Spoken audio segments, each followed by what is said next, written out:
Ótimo dia, filhos de Deus. Nosso devocional Pedras Preciosas do grego, autor Rick Renner. Título: As obras da carne. Texto base está em Gálatas capítulo 5, verso 19. Ora, as obras da carne são conhecidas. Nunca me esquecerei do dia em que vi um terrível acidente na antiga República Soviética onde eu morava. Bem na minha frente, um homem idoso entrou no meio do trânsito. Os carros que se aproximavam estavam chegando tão rapidamente que era impossível para os motoristas acionarem os freios e evitarem colidir com aquele senhor idoso. Ele foi atingido com tanta força pelo primeiro carro que o impacto o atirou na pista ao lado. Antes que o trânsito fosse, por fim, interrompido, 4 outros automóveis tinham atropelado o corpo ferido do homem, esmagando ainda mais seu tronco mutilado. De onde eu estava, pude ver todo o suplício se desenrolar diante de mim. O homem permanecia imóvel no asfalto. Pessoas começaram a se reunir nos dois lados da estrada para ver o que estava acontecendo. Um policial chegou para tentar administrar a crise. Para minha surpresa, nenhuma pessoa foi ver se o idoso estava morto ou vivo. Todos presumiram que ele estava morto, por isso ninguém foi verificar. Como cristão, senti-me obrigado a ver se o homem estava vivo. Se ele ainda estivesse respirando, eu queria orar por ele. Fui até o policial, que me reconheceu do meu programa de televisão, e pedi sua permissão para ver o que eu poderia fazer para ajudar aquele homem. O policial olhou para mim e riu. Depois disse: Sim, você pode ver como ele está, se acha que isso o ajudará. Apressei-me em chegar até o idoso, deitado no asfalto. Sangue saía de suas orelhas e de seu nariz. Pelo modo estranho como os braços e as pernas estavam, era evidente que quase todos os ossos do corpo daquele homem estavam quebrados. Quando olhei seu rosto, meu coração ficou aflito.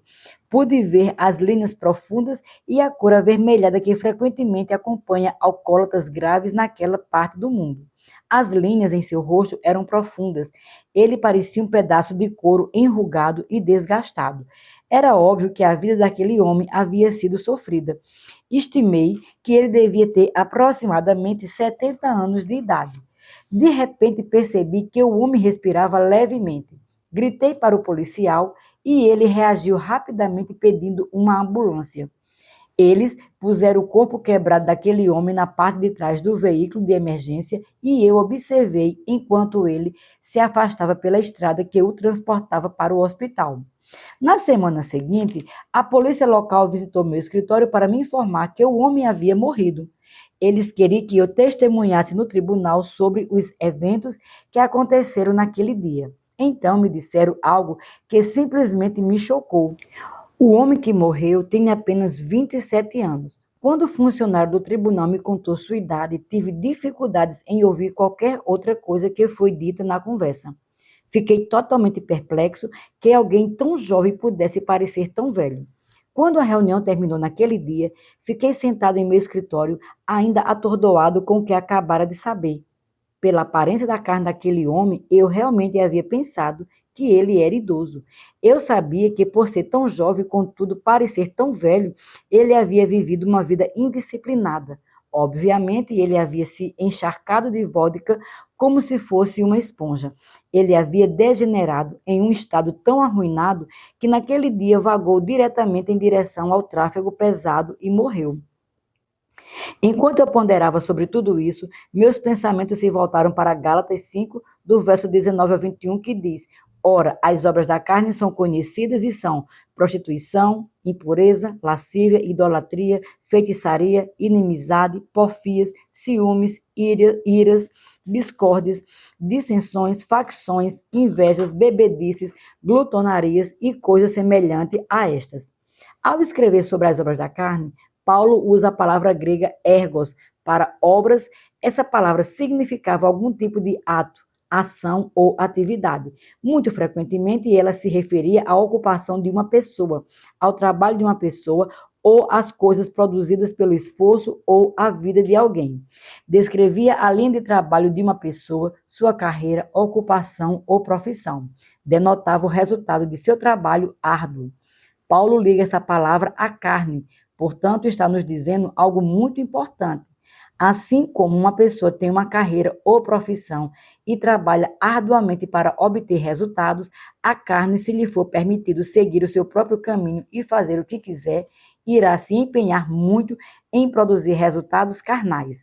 Quando não rendida ao poder santificador do Espírito Santo, a carne trabalhará o tempo todo, 24 horas por dia, para produzir frutos prejudiciais, nocivos e até mortais. Essa é a ocupação da carne. A palavra carne, usada em Gálatas 5,19, provém da palavra grega sarx, usada principalmente nas epístolas de Paulo para descrever impulsos pecaminosos e anseios carnais. Paulo usa a frase obra da carne para dar a ideia de que a carne tem a sua própria mente e os seus próprios desejos. Se um cristão não crucificar a carne e a mantiver sob controle, acabará manifestando esses desejos malignos. Em outras palavras, a carne irá começar a trabalhar. Paulo diz: ora, as obras da carne são conhecidas. A palavra conhecidas é a palavra grega phaneros, significa aparecer, manifestar-se, tornar-se visível, tornar-se aparente, tornar-se visto, ser bem conhecido ou tornar-se conspícuo. Usando essa palavra, Paulo diz que se você deixar a carne fazer o que bem quiser, ela não desperdiçará a chance de manifestar seus desejos malignos e anseios carnais. De fato, a carne é tão mundana e superficial que se você não interromper a atividade dela, ela chegará a tentar levá-lo ao adultério, fornicação, impureza, lascívia, idolatria, feitiçaria, ódio, desavenças, rivalidades, ira, conflitos, dissensões, heresias, invejas, homicídios, embriaguez, glutonarias e outras depravações semelhantes. Quando um bebê nasce, parece tão puro, tão inocente, tão imaculado, mas se essa criança for abandonada ao controle de sua carne, acabará se envolvendo em crime, escândalo, alcoolismo ou drogas e se tornará amargurada, cruel e cheia de malícia e discórdia. Por quê? Porque esses são os frutos produzidos pela carne. É por isso que é tão importante ensinarmos nossos filhos e nos treinarmos para mortificar as obras da carne e vivermos em sujeição ao controle do Espírito Santo. O homem de 27 anos que vi ser morto naquela tarde foi algum dia um belo bebê de aparência pura. Provavelmente o coração de seus orgulhosos pais abrigou sonhos sobre o que algum dia seu filho viria a ser. Porém, aos 27 anos, essa mesma pessoa parecia um homem velho, com rugas profundas no rosto e a aparência de um alcoólatra. Ali estava ele, estendido, esmagado na estrada, uma vida desperdiçada. A carne prevaleceu na vida daquele homem e o levou à destruição, o lugar para onde a carne sempre quer ir. Você pode não ser um alcoólatra ou um viciado em drogas, mas deixe-me perguntar: você está permitindo que a sua carne domine as suas atitudes ou os seus relacionamentos? Você está dando lugar aos impulsos carnais de amargura ou raiva que a carne quer produzir no seu interior? Se você ceder a esses impulsos, eles irão destruir os seus relacionamentos, endurecer o seu coração e enchê-los de atitudes negativas que roubam a sua alegria e a sua paz. Veja, uma vida dominada pela carne é uma vida difícil, é cheia de excessos, desequilíbrios, extremismo, preguiça, comportamento autodestrutivo, ódio, contenda, amargura, irresponsabilidade e negligência. O caminho da carne é a rota mais difícil para qualquer indivíduo. Contudo, a carne clama por estar no comando, gritando para fazer do seu jeito, do seu próprio jeito, exigindo ser o chefe, a menos que você leve a sua carne à cruz e a mortifique com o poder de Deus. Ela continuará gritando até você, enfim, se render a ela e permitir que ela produza seus efeitos destrutivos em sua vida. Nas várias pedras preciosas que virão a seguir, quero que analisemos com muito cuidado as obras da carne especificamente mencionadas por Paulo em Gálatas 5, do verso 19 ao 21.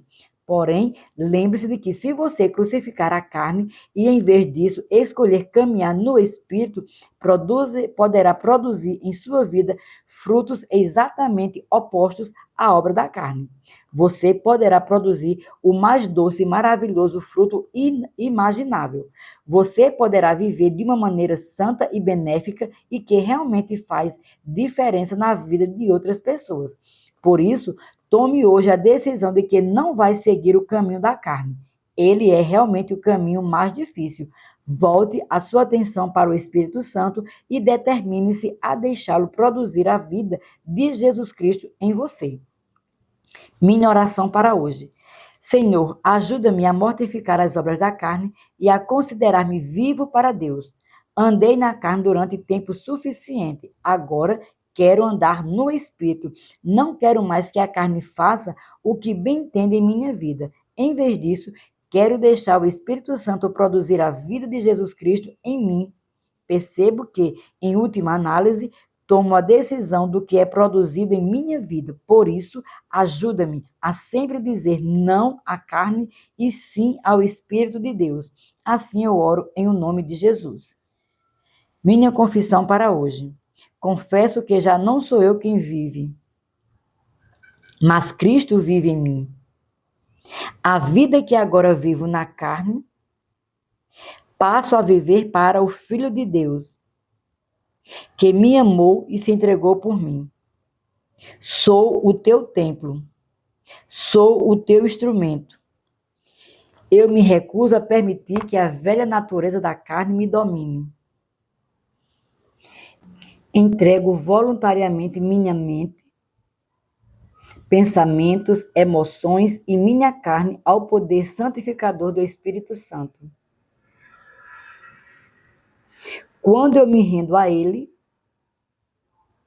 Ele me purifica e me transforma em um vaso de honra para a obra do reino de Deus. Declaro isso pela fé em nome de Jesus. Para refletir. 1. Você consegue pensar em áreas de sua vida nas quais, intencional ou involuntariamente, você permitiu que a carne mantivesse o controle sobre você? Quais são essas áreas e o que você planeja fazer para colocá-las sob o controle do Espírito Santo? 2. Existe alguma área específica de sua vida que tem sido muito difícil de conquistar do que outras? Um hábito, pensamento ou algum ato secreto? Você pode ver como o Espírito Santo tem tentado ajudá-lo a colocar sob controle essa área de sua vida? 3. Como você reage quando o Espírito Santo o condena por uma transgressão ou um pensamento errado? Você ignora sua voz ou se coloca diante do Senhor em oração e lhe pede para ajudá-lo a superar aquilo? Sejamos abençoados na prática da palavra.